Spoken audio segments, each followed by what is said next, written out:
Naam, assalamu alaikum wa rahmatullahi wa barakatuh. Sauti ndogo. Assalamu alaikum wa rahmatullahi wa barakatuh.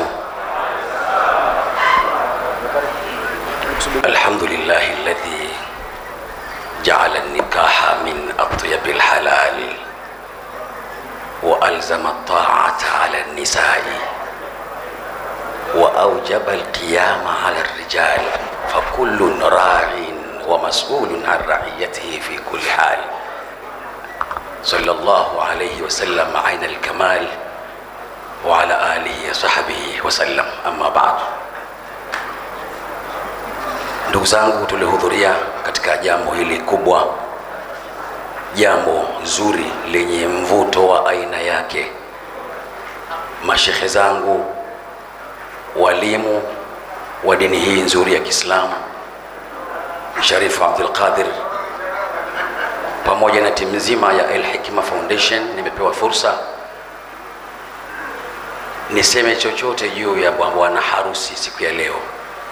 Sio kwa ujanja wa elimu ama ujuzi nilionao, la, ni mapenzi tu na urafiki na taasisi ya Al-Hikma na sahiba wangu mkubwa Sheikh Nuruddin Kishki, Allah muhifadhi.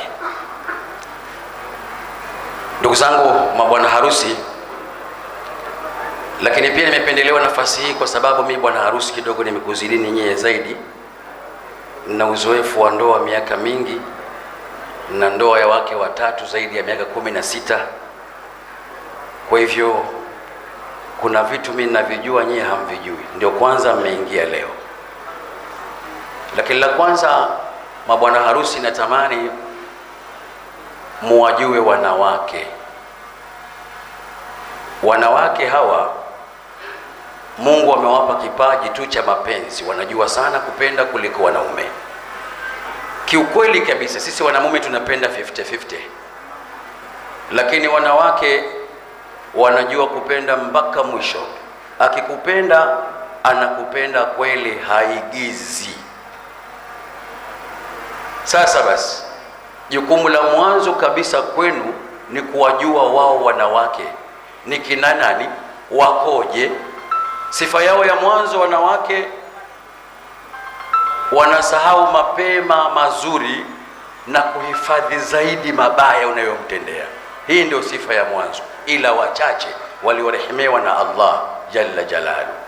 Lazima ulijue kwanza hilo, brother, ambaye ndio leo umepata mke. Mwanamke anahifadhi sana mabaya yako kuliko wema utakaomtendea, anasahau mapema kabisa. Kwa hivyo mwanamke, ukimfanyia wema, subiri thawabu kwa Mwenyezi Mungu Azza wa Jalla. Usisubiri aje kukulipizia wema huo, utakosana naye. Na ndio maana Bwana Mtume Muhammad sallallahu alayhi wasallam ametoa tahadhari, ukizingatia vile vigezo vinne, kwamba mwanamke anaolewa kwa mambo manne maarufu yanafahamika. Ukizingatia yote yale, zingatia moja. Kwa nini anasemaje? Anasema la tazawwaju nisaa li husnihinna fa asa husnuhunna an yurdiyahunna wala tazawwaju nisaa li amwalihinna fa asa amwaluhunna an tutghiyahunna walakin tazawwajuhunna ala din wala amatun kharmaa kharqaa dhatu dinin afdal. Usioe mwanamke kwa kuzingatia uzuri wake tu. Huo uzuri huo siku moja inaweza akajivuna akajidai akakuletea jeuri ukamshindwa kwa kuuliangalia uzuri tu. Au usije ukamuoa mwanamke kwa kuzingatia mali yake tu. Kwa mali yake anaweza akaingia kibri siku moja akakufedhesha, ndoa ikashindikana. Lakini muoe mwanamke kwa ajili ya dini. Ndugu yangu, kama umechagua mchumba huko ulikotafuta, shekhe yeye hana jukumu, amekusimamia, amekuozesha. Lakini kama ulitafuta mchumba kwa ajili ya uzuri tu, kakaangu, utapauka sio muda mrefu. Sio muda mrefu utapauka brother. Na kama uliangalia fedha, brother, umetafuta mteremko, mzee wa kubonyea, kaka, sio muda mrefu utaleta kesi kwa mashehe wapate kuisuluhisha. Lakini kama uliangalia kigezo cha dini, kakaangu, umefaulu mashallah, kwa kuwa mwanamke akiwa ana dini, jambo la mwanzo, hutokuwa na pressure hata akisafiri. Ukisafiri ukimwacha simu ikizima chaji, pressure huna brother. Lakini kuna mtu ukimuoa we mwenyewe, simu ikizimika chaji, unaingia tu Unguja, huku simu haipatikani. Subhanallah, unatafuta mpaka majirani, mpelekeeni simu. Nini? Kwa sababu hujachagua dini, una wasiwasi naye. Lakini mwenye dini anamwogopa Allah, ukiwepo usiwepo. Sasa Mwenyezi Mungu kwanza awahifadhi viongozi wa Al-Hikma Foundation. Semeni amin. Semeni tena amin. Nakumbuka kwa hesabu yangu hivi sasa ndoa hii itakuwa zimekamilika ndoa 500. Kama nitakuwa nimekosea mtanisamehe. Nakumbuka mwanzo ilikuwa ndoa 70, zikaja 100, ikaja 100 tena, ikaja 100 Burundi, leo 130. Manake Al-Hikma Foundation kupitia al-Rais wa taasisi hii Sharif Abdul Qadir Al-Ahdal wameweza kutimiza ndoa 500. Takbir, takbir. Mwenyezi Mungu wawazidishie baraka na kheri. Wamekuwa sasa hivi ndio kigezo cha dini Afrika Mashariki na Kati. Mungu awahifadhi. Semeni amin. Juhudi kubwa, Mungu awalipe kila la kheri. Sasa lengo langu pia ni kuongeze kitu. Wanawake pamoja na mapenzi makubwa waliokuwa nayo, mujitahidi kuwa mbunifu kidogo. Wanawake wa sasa sio wa zamani. Wanawake wa zamani walikuwa hawajui kuchati, hawana smartphone. Wanawake leo wanajua kuchati. Kaka, jitahidi kutengeneza maneno kwenye message zako. Acha kuishi kizee kizamani.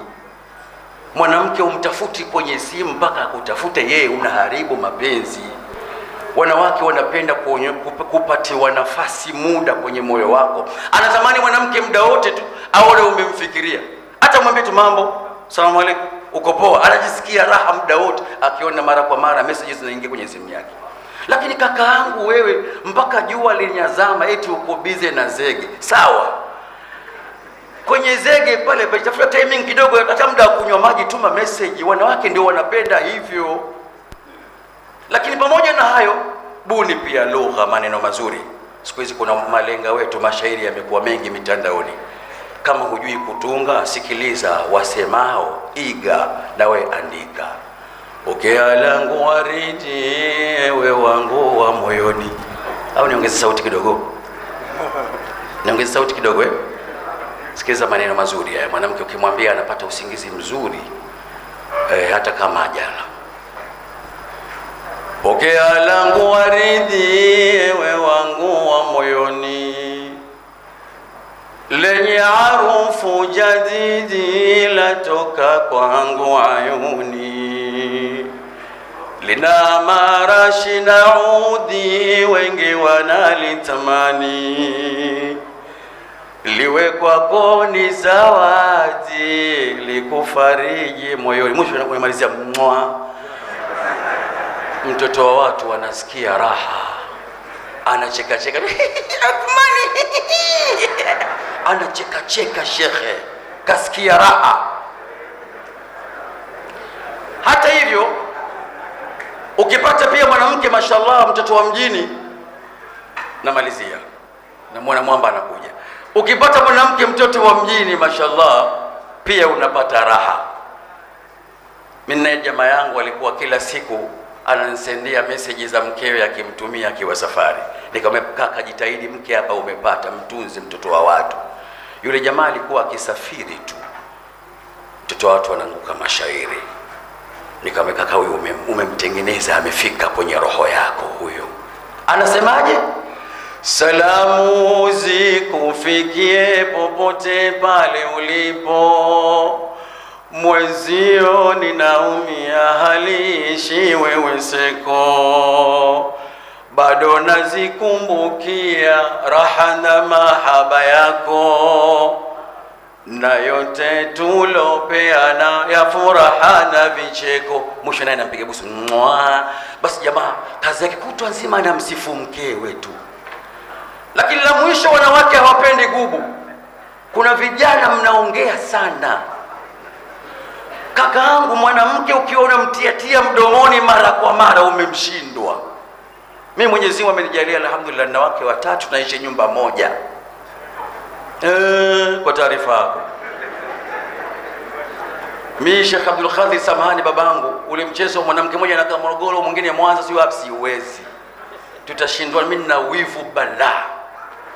Sasa Mungu amenijalia alhamdulillah, anakaa na wanawake watatu nyumba hii, tunakula sahani hii. Tukikaa kwenye sahani naweza kusema wadogo zangu, kumbe totos, mashaallah, dunia inakuwa nzuri shekhe.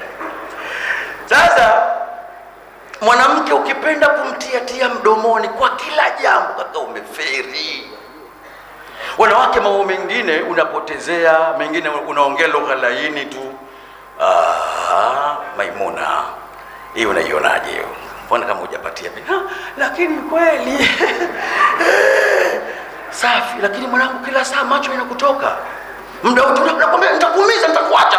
Na kuna watu maboya hapa, lugha yao kubwa kuacha. Shekhe, hii lugha ukirudia mwanamke anaizoea. Siku atakao niache, umenitoa kwenye kuti la mnasi, niache potelea kubago. Wanaume wako wengi. Kwanza katika wanaume, wewe mwanaume kakuumiza hapo. Mwanangu, mwanamke akikwambia hivyo ulali, wallahi ulali. Wanawake Mwenyezi Mungu kawanyima nguvu za kupigana, lakini mdomoni akikuteremshia dongo moja usingizi upate wiki nzima. Wewe mjiulize, kama katika wanaume wewe mwanaume baba unalala, kumbe unaanzia, kumbe simtoshelezi unaanzia huko wewe. Ndugu zangu Waislamu, inshallah nimpe dakika chache walau kwa mukhtasari niongee na bwana harusi na kuhusieni, jitahidini wake zenu kuwapa maneno mazuri, maneno laini. Mzee mmoja alimwambia kijana wake, jitahidi mke wako mpe nyama ya ulimi, ndio utadumu naye. Kitu kama hujaelewa uliza. Yule bwana mdogo alipotoka pale tu, baada ya harusi kesho yake buchani, nataka nyama ya ulimi nusu kilo. Kapeleka kwake. Mwanamke akasema, mume wangu mashallah, kumbe anapenda ulimi, kamtengenezea fresh roast na mchele kapiga. Kesho yake asubuhi, naomba nusu kilo nyingine nyama ya ulimi. Baba wiki 3 nyama ya ulimi kila siku.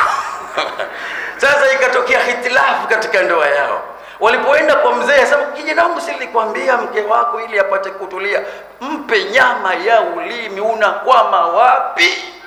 Kama mzee, babu najitahidi nusu kilo, siku nyingine kilo, siku nyingine robo. Kusema boya we, kilo nusu kilo nini?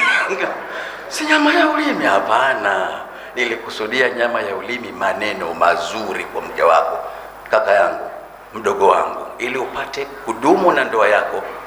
Wallahi, tengeneza ulimi. Wa hadha, assalamu alaikum wa rahmatullahi wa barakatuh.